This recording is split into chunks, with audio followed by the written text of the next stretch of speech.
I never thought a romantic evening at the Space Needle would turn into a live broadcast for hundreds of tourists to watch and record, but here we are. I'm a 29-year-old lawyer in Seattle, and this is the story of how what should have been our perfect anniversary became a public spectacle that nearly destroyed my engagement. Ben and I had been together 3 years when he proposed. It was perfect.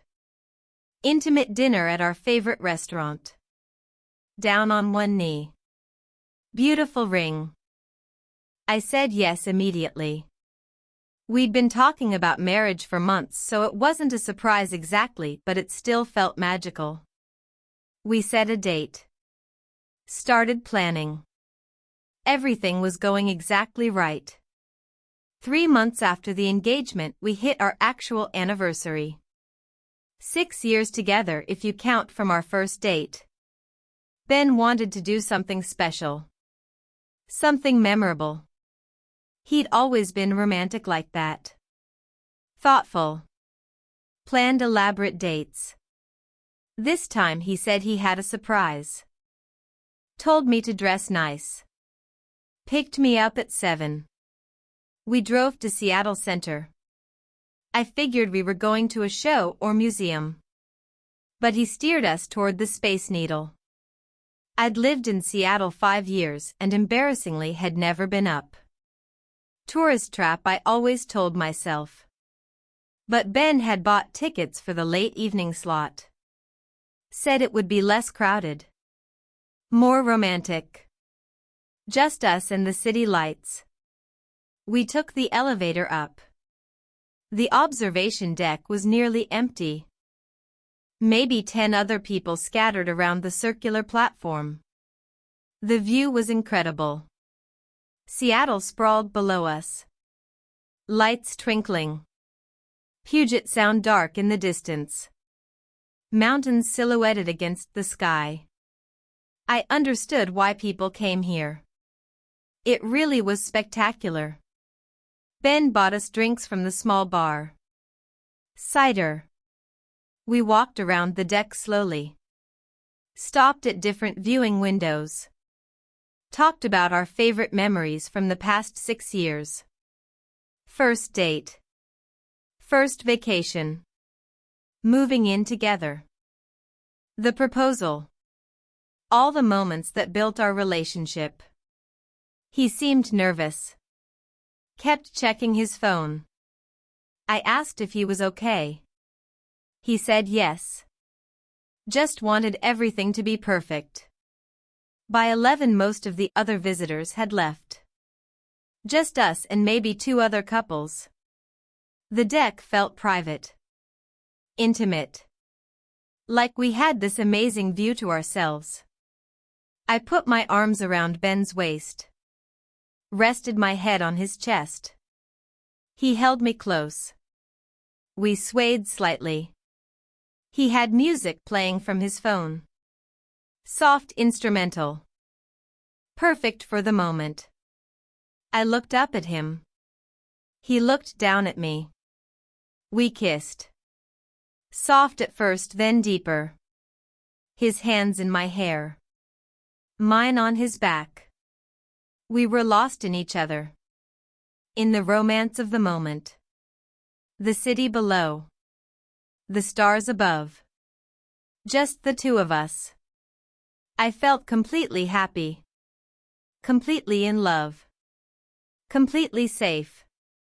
Then an announcement over the PA system. Crackling speaker voice. Saying something about security cameras. About live feed to the main display downstairs.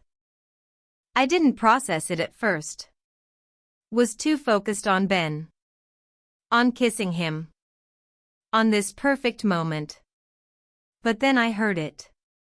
Laughter. Applause. Coming from below somehow. Echoing up.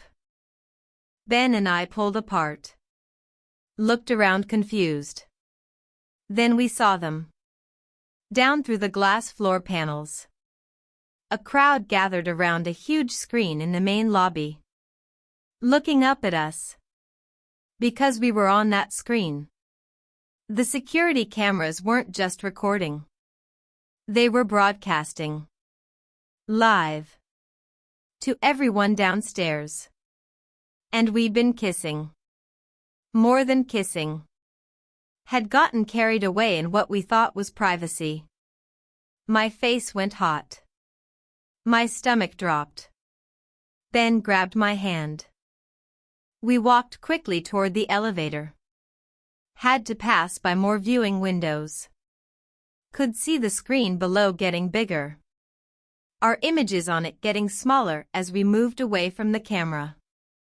The crowd was huge now. Must have been a tour bus or something. 50 people at least. All watching. Some filming with their phones. Filming us on the screen. The elevator ride down felt eternal. Neither of us spoke. Just stood there holding hands. Faces burning. When the doors opened, we walked into the lobby and people recognized us immediately. Started clapping. Whistling. A group of high school kids called out. Saying, "Hey, it's you from the screen." Asking if we were celebrating something. One kid asked if they could get a photo with us. Like we were celebrities. Security guard approached. Older guy looking embarrassed. Said we weren't in trouble. Said lots of couples don't realize about the live feed. Said it's mentioned on the tickets and on signs but people miss it. Said on future visits we should be aware the cameras are always on. Always broadcasting. I nodded. Couldn't speak. Just wanted to leave.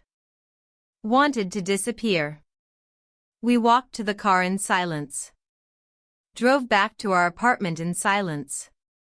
Got inside and I went straight to the bathroom. Locked the door. Sat on the floor and cried. All those people. All those phones. Recording us. Our private moment. Our intimate anniversary celebration. Broadcast and filmed and shared. I felt violated. Exposed. Humiliated. Ben knocked on the door. Asked if I was okay. I said no. He asked if he could come in. I said no. Sat there for an hour. Finally came out. He was on the couch looking miserable. Said he was so sorry. Said he'd had no idea about the cameras. About the live feed. I believed him. But it didn't matter. Didn't change what happened. Didn't erase those recordings. That night I couldn't sleep. Kept thinking about the phones. Where those videos would go. Who would see them? If people from work would recognize me. If my family would somehow see. If it would spread online. The anxiety was overwhelming. Crushing. Ben tried to comfort me but I couldn't be touched. Couldn't be close. Everything felt exposed. Morning came and I checked social media obsessively. Searched Space Needle. Searched the date. Searched Seattle. Found a few posts from people who'd been there. Photos of the observation deck. The view. Nothing of us yet. But that didn't mean it wasn't out there. Didn't mean it wouldn't surface. Ben tried to laugh it off. Said it was kind of sweet actually. Said the universe was celebrating our love. Marking our anniversary. I didn't find it sweet. Found it horrifying. Told him he wasn't taking my feelings seriously. He said I was overreacting. That nothing bad actually happened. We fought. Really fought. About him minimizing my feelings. About him not understanding my need for privacy. About him thinking this was romantic instead of traumatic. Week later we went to dinner with friends. Someone had seen a post. A friend of a friend who'd been at the Space Needle that night had taken photos of the screen, shared them in a group chat. Someone showed Ben. He didn't tell me until later. Said he didn't want to upset me. But I was more upset he'd hidden it. More upset people were still sharing. Still laughing. Still talking about us. At work I became paranoid. Thought everyone was looking at me differently. Thought they knew. Thought they'd seen something. Nobody said anything, but I couldn't shake the feeling. Started wearing more conservative clothes. Pulled back from being friendly. Built walls. Protected myself. Ben and I kept fighting. He thought I was making too big a deal. I thought he wasn't making it big enough. Our communication broke down. Started sleeping in separate rooms some nights. The intimacy we'd had was gone. Replaced by tension and resentment and hurt. I started therapy. Needed to process the shame. The violation. The loss of control. My therapist helped me understand my reaction wasn't abnormal. That public humiliation creates real trauma. That my feelings were valid. That helped some. Gave me framework to explain to Ben why I was struggling. 3 months after the Space Needle, Ben suggested moving up the wedding. Said maybe starting our marriage would help us move past this. I wasn't sure. Wasn't sure we could move past it while we were still fighting. Still not connecting. Still hurt. But I agreed to think about it. 6 months out, things were slightly better. We'd been in couples therapy. Learning to communicate again. Learning to validate each other's feelings. Ben admitted he'd been defensive because he felt guilty. Felt responsible for not knowing about the cameras. For ruining our anniversary. I admitted I'd been punishing him. Taking out my shame on him instead of the situation. We started having XXX again, but it was different. More careful. More hesitant. Like we were both afraid of vulnerability. Afraid of exposure. The ease we'd had before was gone. We had to rebuild trust. Rebuild intimacy. It was slow. Hard. Some days felt impossible. I stopped searching for posts about that night. Stopped checking if our images were circulating. My therapist said it was feeding the anxiety. Making it worse. I had to let go of what I couldn't control. Focus on what I could. My relationship. My healing. My future. 1 year later, we're still engaged. Wedding planned for 2 months from now. We're better than we were. Not the same as before, but better. We don't talk about the Space Needle. Agreed to leave it in the past. To focus forward. But it's there.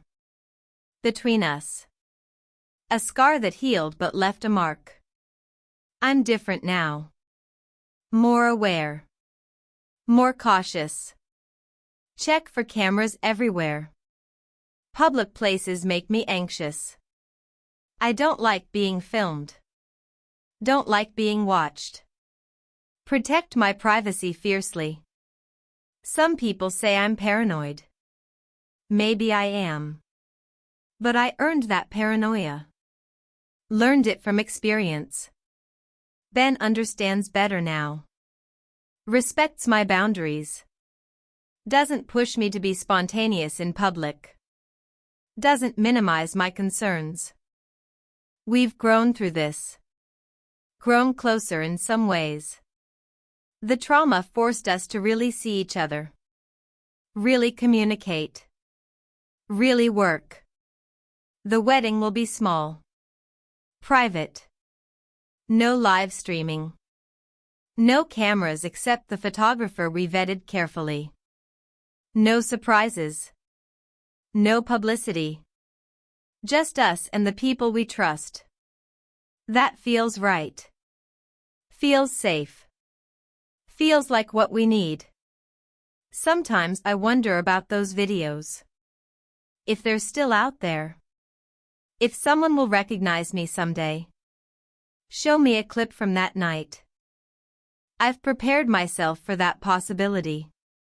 Practiced what I'll say. How I'll react. My therapist says that's healthy. Planning for triggers. Building coping strategies. The Space Needle taught me that privacy doesn't exist the way I thought. That romantic moments in public spaces aren't really private. That cameras are everywhere. That live feeds and recordings and social media mean nothing stays contained. One moment. One kiss. One assumption of anonymity. And hundreds of people watching. Recording. Sharing. I'll never go back there. Can't. The association is too strong. Too painful. Seattle has other landmarks. Other views. Safer spaces. Ben understands. Doesn't suggest it. Doesn't bring it up. We've found new places to make memories. New traditions. Building a future that doesn't include that tower. We're getting married in a garden. Small venue. Controlled access. No one gets in without invitation. The photographer signs a contract about image usage. We approve everything before anything gets posted. It sounds paranoid maybe. But it's what I need. What we need. To feel safe celebrating our love. Ben says he loves me more now. That going through this together proved we can handle anything. That our relationship is stronger for the struggle. I want to believe him. Most days I do. Some days I'm not sure. Some days I wonder if we'll ever fully recover. Ever fully return to the easiness we had before. But we're trying. That's what matters. We're fighting for us. Fighting to rebuild. Fighting to move forward. The Space Needle will always be part of our story. Our anniversary disaster. Our public humiliation. Our shared trauma. But it doesn't have to define us. Doesn't have to destroy us. We survived it. We're surviving it. Learning from it. Growing through it. Becoming more careful. More aware. More protective of our private moments. Making sure the next chapter is written on our terms. In our space. Under our control. That's the lesson.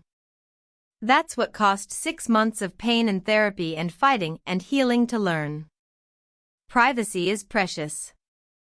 Vulnerability requires safety. Public spaces aren't private. Cameras are always watching. And love means protecting each other. Validating each other. Standing together even when it's hard. Especially when it's hard. That's what we're doing. What we'll keep doing. One day at a time. One careful step forward. Together.